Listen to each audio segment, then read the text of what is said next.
Hello, welcome back to my channel. Amy here. Today we're going to be having a book haul. My little collection was getting a little much. It wasn't fitting in the spot where I had it, so I figured let's do a book haul. I'm going to need a new book, a TBR shelf, because she's full and I don't know where to put all these books, but I love books and I love having books. Anyway, on with the haul. I also have a new bottle of wine that I thought I'd try. I got it at Barnes & Noble's. That would be awesome if Barnes & Noble sold wine, but no, this came from Whole Foods. It's called Santa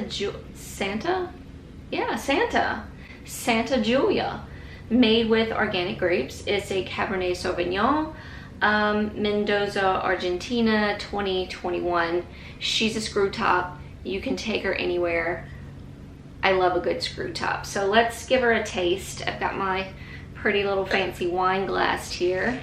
What is wrong with me? I can't seem to talk today.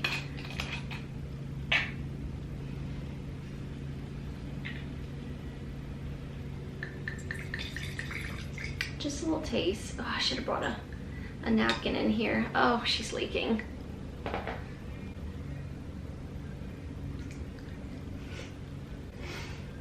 Give her a swirl.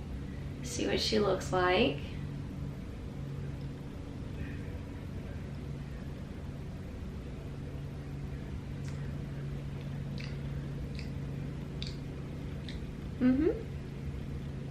I like it.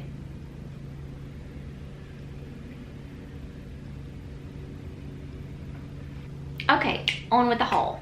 So I have some book of the month picks from July. Yes, because no, I skipped September, so these are August's picks. I have the picks for August. I did skip September. I didn't really see anything that was jumping out of me. I have Barnes & Noble's, of course. I have some Amazon pre-orders that I just got in, and did I say Target? So we'll start off with the one little book I got from Target. This is Two Can Keep a Secret by Karen McManus. It was on a display. It's got a permanent sticker on here. It was $6.99. Actually, it was cheaper than that. I think it was just $5. So I went ahead and I got it because Karen McManus. I think we have another missing story here. It says Ellery's aunt was the first to go missing. Then it was the homecoming queen. Who will be the third?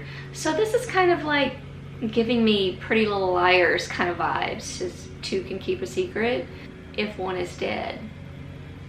It says a must-read YA thriller if you love Riverdale and sharp objects.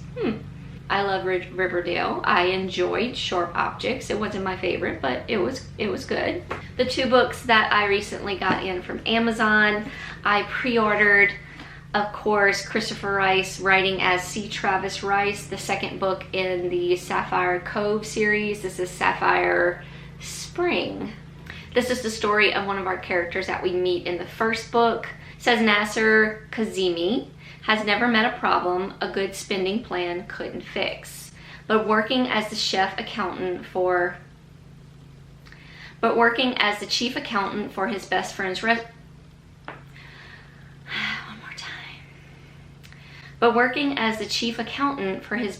resort isn't turning out to be the dream job he hoped for.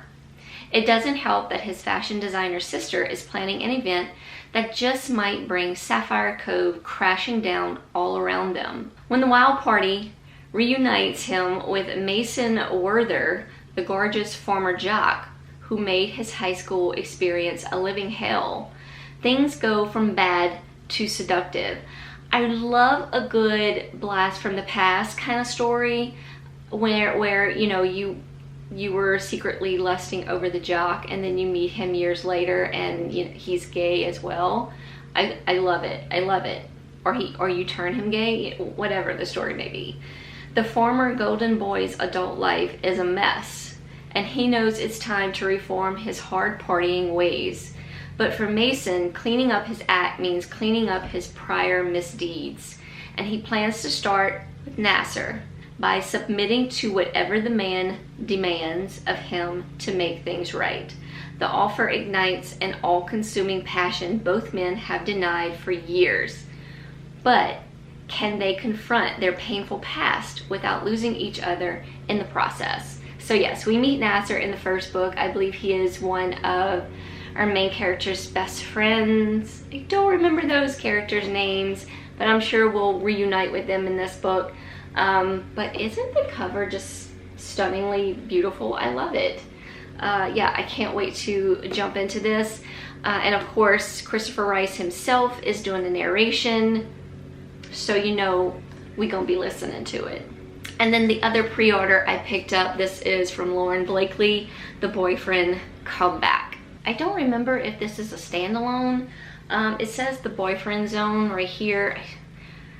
I want to say it might be a 2-book series, but anyway, there's also a novella that goes along with this book. I have not read the novella yet, but it is, if you get this book, it is included in here, because it says part 1, the boyfriend kickoff. Dear reader, Beck and Jason's romance begins with a novella, The Boyfriend Kickoff. If you already read the novella when it was released on its own, go ahead and start The Boyfriend Comeback. If not, then start right here and turn the page. Love, Lauren. So I have not read The Boyfriend Kickoff. I did not know that it was, I should have known. All her male romances so far have had a novella with them. I'm not sure why. I guess just to give you a little something to look forward to, introduce you to the characters. I don't know, but I love it. But anyway, it's in this book if you're interested in the novella. But about The Boyfriend Comeback, it says a sexy, emotionally charged, rivals to lovers, second chance sports romance. Some men are just off limits, like say all the other football players in the league. But I've been crushing hard on one quarterback in particular for the last year. When Jason invites me to his place the night before my first pro football game, I say yes so fast. Our white-hot time together answers a lot of questions I've had about myself. Then life happens and I don't show up for our second date. The worst part is that he'll never know how much it meant to me. And when I'm traded to his crosstown rivals, I know that's not the time to serve up my secrets either.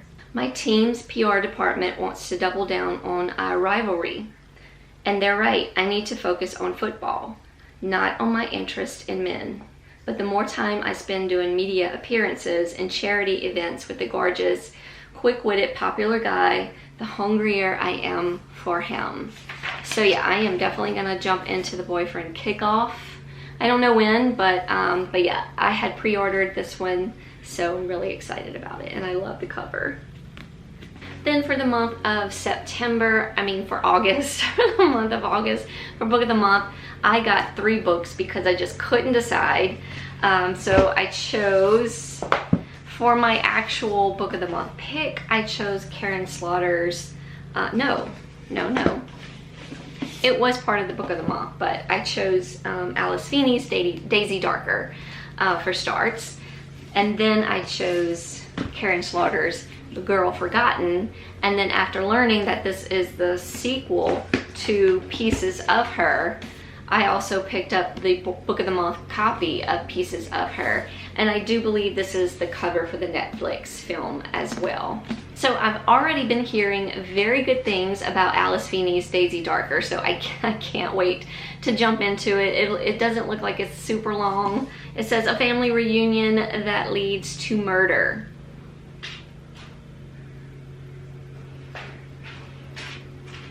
Here we go again. Oh, that was quick. Okay, are you done, ma'am? Now you're gonna stay? Okay. After years of avoiding one another, Daisy Darker's entire family is assembling for Nana's 80th birthday party in Nana's crumbling Gothic house on a tiny tidal island. They're finally back together one last time, and when the tide comes in, they will be cut off from the rest of the world for 8 hours. That's all I'm gonna read. So yes, isolated little island. Tide comes in, you're stuck on the island with people that you probably don't like, some of them. Bad things tend to happen. I'm all about it. Like I said, I've been hearing really good things about it, so. And then we have Pieces of Her. I'm probably late to the party with this because I'm scared of Karen Slaughter. She scares me. But I listened to the Book of the Month podcast, and she was on it for her new book, Girl Forgotten. And she was just a hoot. I laughed out loud listening to that podcast, and I really enjoyed her. So it kind of makes me feel a little bit better about her books, I guess. 'Cause knowing how much of a character she is makes me feel better about the horrible things that might be in this book. That doesn't make sense at all. But anyway, Andrea knows everything about her mother, Laura. She knows Laura has spent nearly her whole life in the small beachside town of Belle Isle, Georgia. She knows Laura's a beloved She knows Laura's a beloved speech pathologist. She knows Laura's never kept a secret in her life. Andrea knows that Laura is everything she isn't: confident, settled, sure of herself. Feeling listless with no direction, Andrea, unlike Laura, struggles to find her way. But Andrea's certainty is upended when a visit to the mall is shattered by an act of horrifying violence that reveals a new side of Laura. So I'm gonna read. I know this is a very popular Karen Slaughter book. Let me know in the comments down below if you've read it. Any triggers I need to know about, let me know. Not sure when I'm gonna get into it though. I might do a Karen Slaughter vlog where I read both of these. That might be something to do. And then of course we have Girl Forgotten, which is the second book to Pieces of Her. It says an electrifying thriller featuring newly minted U.S. Marshal Andrea Oliver as she investigates a cold case with links to her father's past. So Andrea becomes a U.S. Marshal, I'm guessing. A girl with a secret, an unsolved murder, one final chance to uncover a killer. Definitely don't want to read too much into this one, as it may give away something in here. On the front of this one, it says, Mother, Hero, Liar, Killer.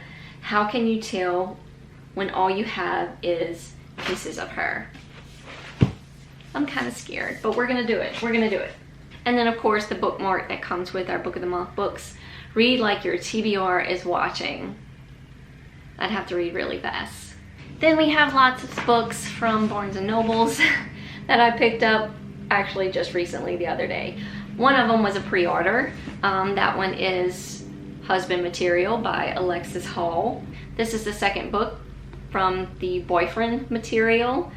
So I definitely don't want to give away too much. Of course, the title kind of gives away probably a little bit, the Husband Material. But anyway, it says on the back, Wanted. One very real husband, nowhere near perfect, but desperately trying his best. Yeah, I don't want to read too much into this one if you have not read Boyfriend Material. Luke is more of our bad boy in the relationship, and then Oliver is our more pristine. He's a barrister. Luke comes from a mother and a father that have a famous history. So in the first book, he's kind of portrayed as like a bad boy, and he's needing to kind of let people know that he's not really what everyone makes him out to be. So the book kind of starts off with more of a fake relationship that turns into a lover's story. So their story continues in the Husband Material. So I can't wait to jump into this one. The audiobook from the first one was really good, so I'll probably be checking out the audiobook for this one as well. And the rest of these I just recently picked up in one go. I actually went to Barnes & Noble's, not to buy any books, just to go, because sometimes you just need that happy place, and Barnes is one of my happy places, and I just needed it at that moment. But I ended up with books. What can I say? I saw this one on the shelf displayed. First of all, it's beautiful. I've heard about it because my friend from Bent Biblio's podcast, Ashley, has actually mentioned it to me before. It is Louisiana based. It's young adult. It says Haunting and Arresting. This is one stunning debut. This is Dark and Shallow Lies by Jeannie Meyer Sane. So yeah, we're settling in La Cachette, Louisiana. But it is the worst place to be if you have something to hide.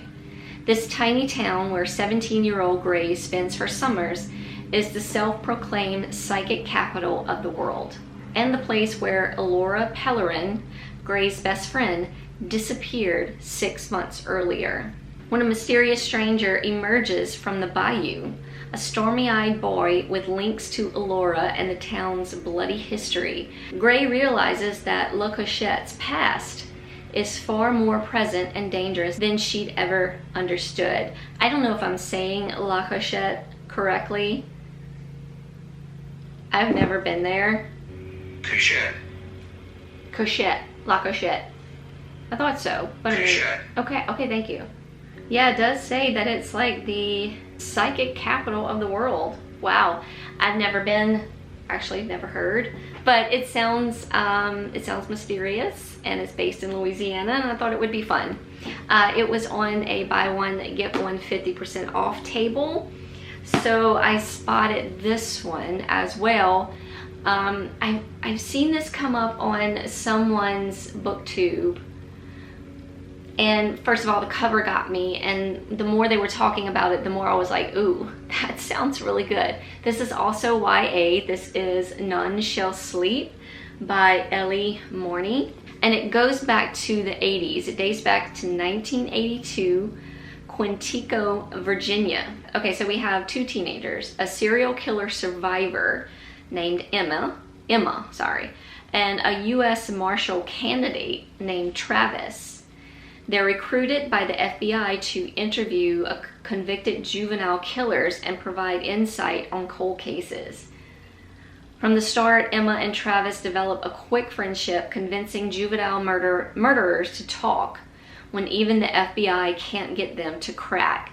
I mean, just right there, it already sounds really good. So there's actually an active case going on involving a teenage serial killer. So it just sounds really, really good, and I love the cover, and I need to take this sticker off. It's bothering me. But anyway, yeah, None Shall Sleep.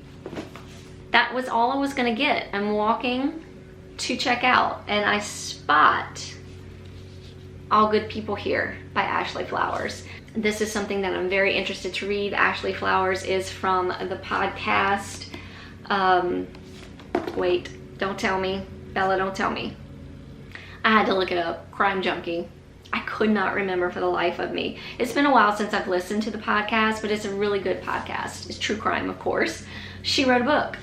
It says you can't ever know for sure what happens behind closed doors. I don't want to read too much into it because I really want to go into this one blind. At the bottom it says twisty, chilling, and intense. All Good People Here is a searing tale that asks, what are your neighbors capable of when they think no one is watching?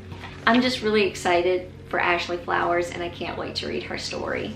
So then at the register, convinced me to get one of the Barnes & Noble picks for the month of September, which happens to be Cackle by Rachel Harrison. This is actually the paperback that just came out. This has actually been on my TBR wish list for a while, since it came out last year, and I just never picked it up. I really like the hardcover copy, but this one is, I mean, it's like mystical. It's very pretty. But yeah, she convinced me. It was 50% off because it was a Barnes & Noble's pick for September. So yeah, I went ahead and got it as well. A darkly funny, frightening novel about a young woman meeting a witch who might be too good to be true. So yes, I remember hearing a lot about this book. A lot of people have really liked it. It says all her life Annie has played it nice and safe. After being unceremoniously dumped by her longtime boyfriend, she seeks a fresh start. Annie accepts a new teaching position and moves from Manhattan to a small village upstate. She's stunned by how perfect and picturesque the town is. The people are all friendly and warm. Her new apartment is dreamy too, aside from the oddly persistent spider infestation. Then Annie meets Sophie. Beautiful, charming, magnetic Sophie, who takes a special interest in Annie and wants to be her friend. More importantly, she wants Annie to stop apologizing and start living for herself. That's how she lives. Annie can't help but gravitate toward the self-possessed Sophie and begins to spend more and more time with her, despite the fact that the rest of the townfolk seem a little afraid of her. Sophie's appearance is uncanny and ageless. Her mansion in the middle of the woods feels a bit unearthly, and she does seem to wield a certain power. But she couldn't be, could she? Yes, I've heard many good things about this, so I'm excited. I will definitely be reading this for the spooky season. So that's it, y'all. That's all the books I've recently bought or pre-ordered over the last couple months. It's really not that many, but I figured it was time for a haul. So, but as always, thank y'all so much for watching. Hope you're all doing well out there. Hugs from me all around. Stay safe, and I'll see y'all very soon in a new video. Bye, y'all.